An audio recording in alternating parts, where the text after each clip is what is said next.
Good afternoon. I'm Evangelist William S. Parson, and we're here with another episode of Where Were You?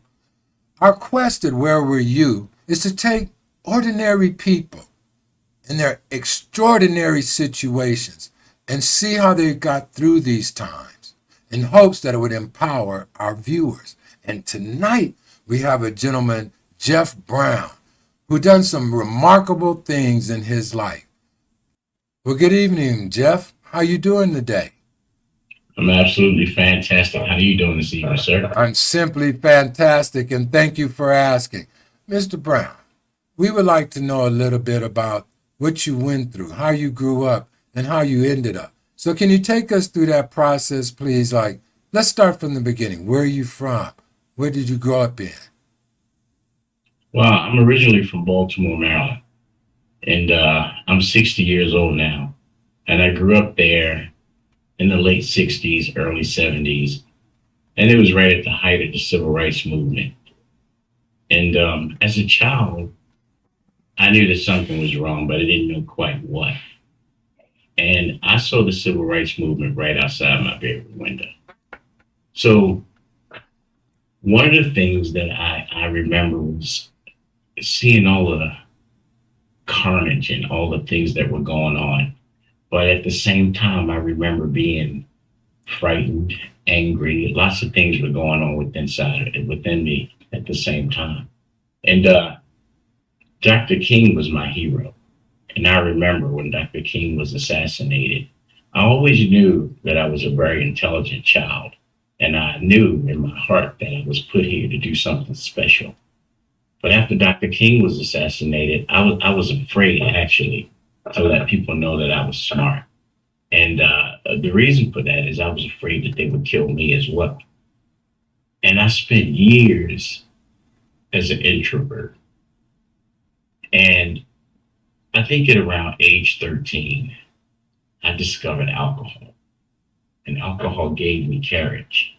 It allowed me to do things that I really didn't have the courage to do without it. It was almost like spinach to Popeye. And I had been told my whole life what I couldn't do by the whole world, including people around me, because they had been beaten down so bad they had given up themselves. And I actually did not think that there was any place in this world for me as far as a professional life or anything of that nature. And I turned to a life of crime at a very early age, at around 13. I can still remember the first day I was arrested for disorderly conduct. And it went on from there. I hung out with older people, and it went from alcohol to drugs. And before you know it, I was going in and out of prisons. Let And me, excuse me, I didn't mean to cut you off, but let me ask you something. Um, when you say you grew up in Baltimore, what kind of situation did you grow up in Baltimore? I heard through a time that you grew up in Cherry Hills. oh, yeah, Cherry Hill is the housing projects of Baltimore. And it's the opposite of Cherry Hills here in Colorado. So I grew up in abject poverty, and everything around me was just the whole house was concrete, the walls, everything. And we lived right across from a dump, a landfill, and that was sort of my playground. It was an interesting life. It was integrated. Everything was integrated. Schools, everything. I'm sorry, segregated, and everybody around me looked like me. But as I said, everybody had given up hope. And I started going in and out of prisons. And it's kind of interesting. The more I went to prison, the more famous I became, it seemed. You became The more more famous. people, yeah, Okay. yeah, And, yeah. and, and before we leave this subject, um, when you say drugs, were you ever addicted on these drugs? Did you have to suffer them drugs, or was it drugs or alcohol? What was your choice? Oh, it was everything. If you told me I could get high for M&Ms, I'd use Come M&Ms. on, man, not Yeah, M&M's. yeah, no kidding. but my drug of choice was alcohol. That doesn't mean I didn't try all the others. I didn't like heroin and cocaine and things of that nature. I saw what people had to do to get it, and I wasn't willing to do the things they were willing to do to get that. So I wanted no parts of it. I was pretty much a car thief, a petty criminal, a guy that just, I was really smart and I used my intelligence in the wrong way by getting other people to do things. Isn't that amazing how a lot of people just get caught up in the things because of our environments, because where we're raised. And here you are, another black child having to grow up under these conditions, and then you turn to the streets and you ended up in jail. Like how many times? Over 12 times. I spent 12 years of my life going in and out of prison. Just, it got so bad, I thought that was my address. And it was interesting because in prison, I, uh, I couldn't play sports. I didn't have that gene. I really wasn't into sports. And I didn't even think I was a crook. I just thought I got caught. So I never hung out on the prison yard. I didn't want to be out there with those guys. Those guys were crooks. Well, So what I did is spent most of my time sleeping during the day and I read all night. I never had to fight for a book, not in prison. I hear you said never had to fight for no book. Well, after you went into prison and after you were going and living this lifestyle, Jeff, what is it that compelled you to change, or what is it that turned you around? Well, it was actually it was my mother. And man, my mother believed in me when I didn't believe in myself. And being out there homeless and all kinds of stuff.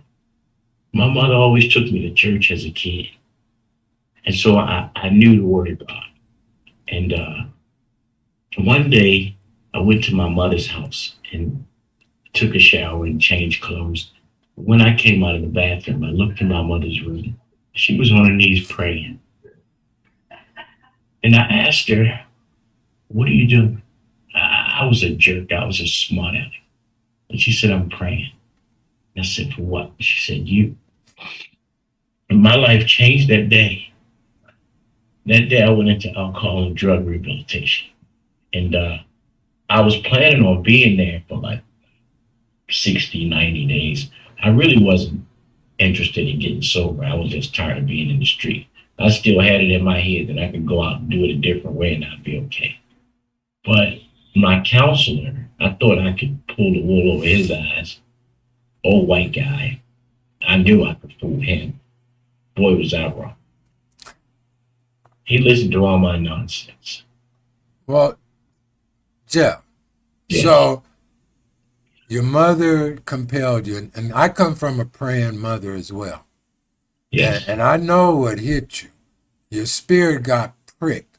Something popped you upside your head. yes, Something internally took place inside of you to change your life forever. yes, Okay, and then when you came out the rehab and you still are confronted with the projects, you're still confronted with the yes. people on the street, you're still confronted. There's liquor stores on every corner. Mhm. What you do? What happened to you? Well, once I realized I was only going to be there for 30 days, I knew, just like you just said, I knew everything that was there when I left was going to be there when I got back. And I knew that if there was going to be any changes that were going to take place, they had to take place within me. And I Man, got serious about things. amen. And I never forget, I went to my mother's house and I was sitting in the kitchen looking at this television, little tiny television. And I loved Walter Cronkite, the evening news with Walter Cronkite. And they started talking about this surgeon that a separated Siamese twins joined at the head. And when the guy walked out, it was a black man, Dr. Ben Carson. And I saw that and I thought to myself, man, they've been lying to me all these years. And I realized that I could do whatever I wanted to do, whatever I put my mind to do. And for some reason, it just stuck in my head. And I just decided I could do that. Excuse And me, excuse me, my brother. I don't mean to yes, interrupt you, but you saw a doctor split a Siamese baby from the head and live, yes, and in your spirit, I can do this. yes. Go on, bro. Take it from there. Go. I didn't mean to interrupt you, but that was pretty heavy. I don't have a clue as to why I thought that, but it just popped in my. Actually, at first, I just wanted to work in housekeeping so I could look in there. And then a little voice said, "Well, why don't you just go do that?" And I thought, "Well, why not? Why don't I?" 2 weeks later, I was in college. And 5 years later, I was actually operating with Dr. Ben Carson. And the way that came about is I had began to travel all over the country, and every 3 months I was in a different city. And my mother got sick with cancer, and I was in Charleston, West Virginia, doing open heart surgery. And I knew that I needed to get home and be with my mother. And I worked for a company that took care of all the arrangements of setting things up when I went from city to city and state to state. And I called them and told them I had to go home. And about an hour later, they called me back and they said they had an assignment at Hopkins and asked me if I wanted to go. I said, of course. And we did a telephone interview, and Hopkins asked me what service I wanted to work on. And I said I wanted to work on the neurosurgery service. And they said adult or pediatric. I said pediatric because I knew Dr. Carson was a pediatric brain surgeon. And when I got there, they took me to Dr. Carson's operating room. Wait a minute. Wait a Yes, minute. I mean, I cut that a little too quick. So now they're taking you to his surgical room. yes. And don't tell me you were in there too. Yes. So Oh, come on, so man. Go so they took ahead. me in and they introduced me to Dr. Carson. And the first day I just kind of did a orientation of the operating rooms around Hopkins, but I knew what procedures we were going to do the next day. And so I would go home and I would read everything I could find on the procedure. And then I would go in, and the first day, I honestly, a guy as famous as Dr. Ben Carson, I really expected him to be a jerk, but he wasn't. And I was blown away. This guy was so humble, and I never saw the guy get upset. And once we were introduced, he just began to teach me. And the more he taught me, the more I learned. So one day he just stopped and he said, Jeff, we come in here in the morning, we look at films together, we have a conversation, we scrub, and then we operate, and you don't say another word. How do you do that? And I said, well, I read everything I can find the night before the procedures. And in my mind, I thought anybody that would be in the presence of a great surgeon like this, and especially have the opportunity to operate with them, would do that. And he told me they don't. And so that made me always be proactive, always be ready for an opportunity as opposed to waiting for one. And yes, Is that what you would give advice to people? I kind of like the way you frame that about proactive. Don't sit and wait for it to go on and move on it. well, I found that everything that I did from the time my life changed was only instructions that I was getting from God. I was just following those instructions because trust me, sitting in that kitchen thinking I could do that, that was the craziest thought I've had in my life. Well, But yeah, well, wait a minute. Hey, today it don't seem that crazy, my brother. no, but no, but Today it while, sounds like no, you were led. yes, but while I was sitting there and I was Okay. hearing, I realized the first thing I had to do was move. I had to take action. I had to make a decision. And I had made that decision that I wanted to change. And then when I decided what I wanted to do, I couldn't sit there and wait for all the pieces to fall in place. I knew I had to take action. And every step I took, the next step kind of opened up on its own. Wasn't easy Amen. all the time. It Amen. wasn't like I didn't run into adversity. I just learned how to use the adversity to my advantage. Amen. Amen. You know, that's kind of like what we're going through here at House of Transformation. You just start, you got to start somewhere. And so when you got into your field, Jeff, what was the field that you chose? What did you get into? Well, I got in, I started as a surgical technologist, and that's the guy that passes the instruments to the surgeon. And over the years, I just learned more and more about surgery. And it was kind of funny because I was in teaching hospitals, which meant we had residents. And so the attending physician would always ask the residents a bunch of questions. And most of them they couldn't answer. And I'm a curious guy. So I would go and find the answers. And pretty soon I was answering the questions. And then when the surgeons would ask the residents and they couldn't answer, he would just automatically look at me and I would answer the questions. So I pretty much learned what they learned. And then I started going to like different lectures and seminars and stuff like that. That was really for medical students. But I could go and sit there and eventually they used to have two surgeons, a primary surgeon and a secondary surgeon. Well, they got rid of the secondary surgeon and they came up with the new designation, the surgical first assistant. And because I had the clinical training, I knew the procedures backwards and forwards. I had been doing it for years. And I had the knowledge. I just had a couple of doctors sign an affidavit saying that I was qualified to sit for these exams. And I passed the exams and then I became a first assistant. Well, okay. So your smartiness that you had when you was a kid started to carry over with your smartiness with these doctors, which I'm sure were probably intimidated, my brother, if you understand what I'm saying. And I know you had to go through a lot to break through a lot of that. But what field did you get into, and what is it that you did in your normal life that led you into that field in medicine that we're going to talk about? Well, I think the last 15 years, I operated with the robot, the Da Vinci robot.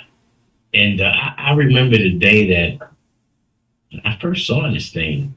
I walked into the lobby of a hospital and they had it on display and they were kind of letting people try it out. And I came walking in and they asked me if I wanted to test it out. And I said, sure.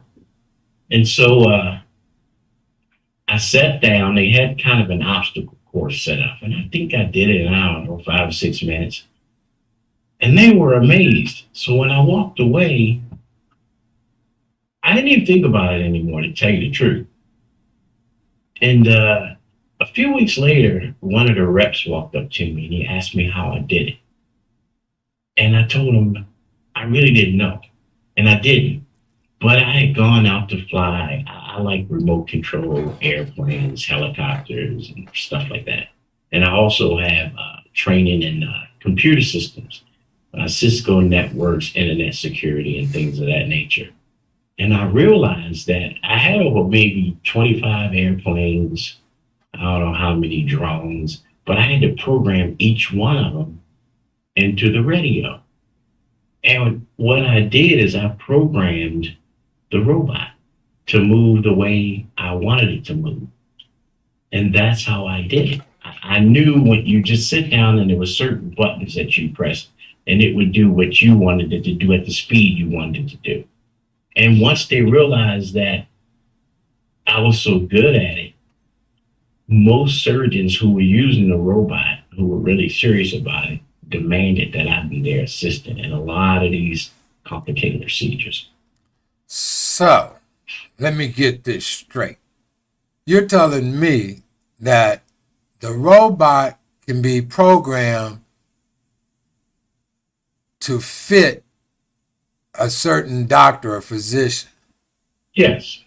So And the one, and you're telling me also that you contribute being able to get into that field so easily to run flying little planes and messing with what they call them, drones and yeah, drugs. drones and Yes. and because of that you are able to take that knowledge and put into this robotic. That's exactly what I'm telling you. That's And deep. it was then that I realized, oh, I have kids and I watch my kids all day long play with video games. They're intelligent kids, but I realized they were spending a whole lot of time learning how to do whatever they wanted to do in the future because now everything is done by remote controls. They could fly a 767 and never leave their house. And they just don't know that they can do it. So I retired from medicine last year. And I had a kidney transplant 5 years ago. And when COVID hit, I just knew it was time for me to get out for various reasons. But I knew that I wasn't done helping people. And surgery was my job for 35 years. But now I'm on a mission. And I'm on a mission to help change lives because there are a lot of people out there who have the skills. They know how to do things. They just don't know that they know. And so I'm here to touch lives. You see, well, I learned that success depends on the definition that you give it. And if you try to live into the world's definition of success, you're going to be pretty miserable. You'll never meet it. But Well, my definition of success is measured by the number of lives I touch in a positive way each day. So amen. pretty much that means I'm successful every day that the Lord allows me to open my eyes. And now I'm on that mission. Amen. Well, Brother Jeff, that's beautiful.